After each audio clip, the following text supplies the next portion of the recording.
De nouvelles catacombes de Sir Arthur Conan Doyle.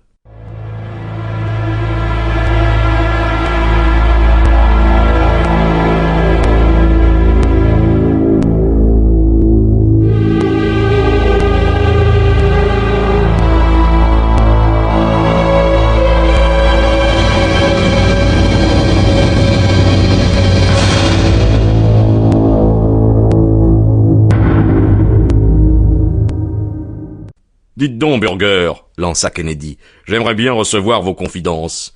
Les deux célèbres archéologues, spécialistes l'un comme l'autre de l'Antiquité romaine, étaient assis dans la chambre de Kennedy sur le corso.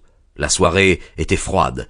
Ils avaient rapproché leur fauteuil du mauvais poêle italien qui dégageait plus de fumée que de chaleur. Dehors, sous les claires étoiles de l'hiver, c'était la Rome moderne, la double et longue rangée des lampadaires électriques, les cafés brillamment éclairés, les voitures qui fonçaient, une foule dense sur les trottoirs. Mais à l'intérieur de la chambre somptueuse du jeune et riche archéologue anglais, la Rome antique exhibait ses trésors. Au mur pendaient des frises fendillées, abîmées.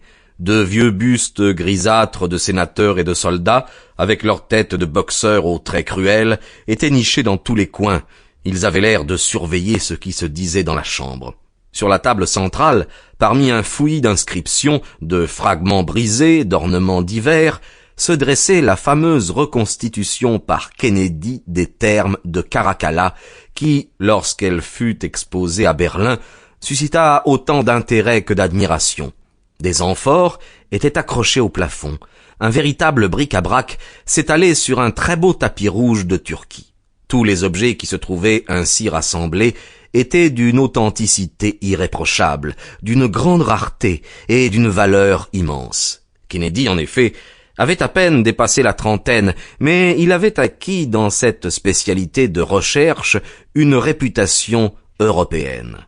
Hâtons-nous de dire qu'il possédait une bourse bien garnie, ce qui peut constituer un handicap fatal ou un avantage considérable dans la course à la renommée. Souvent, Kennedy s'était laissé distraire par les fantaisies du plaisir. Mais il avait l'esprit incisif, capable d'efforts prolongés et concentrés, auxquels succédaient de brusques réactions de sensualité. Son beau visage, son front dégagé et pâle, son nez agressif, un je ne sais quoi de relâché dans la bouche, traduisaient assez bien le compromis qui s'était établi chez lui entre la force et les faiblesses. Son compagnon, Julius Burger, était d'un type très différent.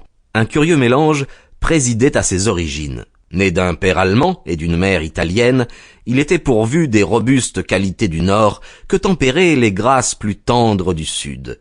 Des yeux bleus de teuton éclairaient son visage bronzé par le soleil. Des boucles blondes encadraient son front carré.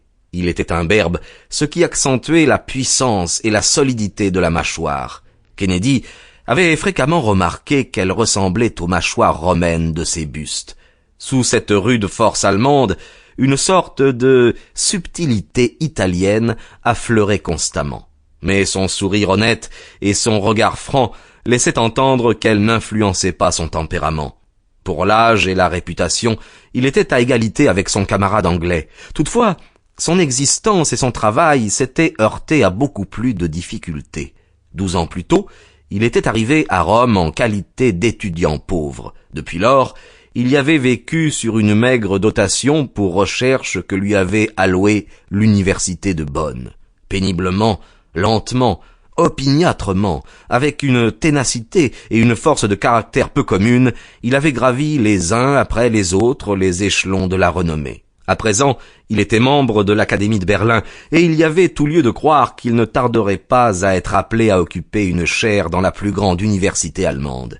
Mais si, en se fixant un seul but, il avait pu parvenir sur le plan de l'archéologie au même niveau supérieur que l'anglais, sur tous les autres, il lui était demeuré nettement inférieur. Jamais il n'avait distrait une minute de ses études pour cultiver une grâce mondaine. Ce n'était que lorsqu'il parlait de sa profession qu'il semblait vivre et avoir une âme. Autrement, il restait silencieux, embarrassé, trop conscient de ses propres insuffisances, et il supportait malaisément les petites histoires où se réfugient toujours ceux qui n'ont aucune idée à exprimer. Cependant, Sample complete. Ready to continue?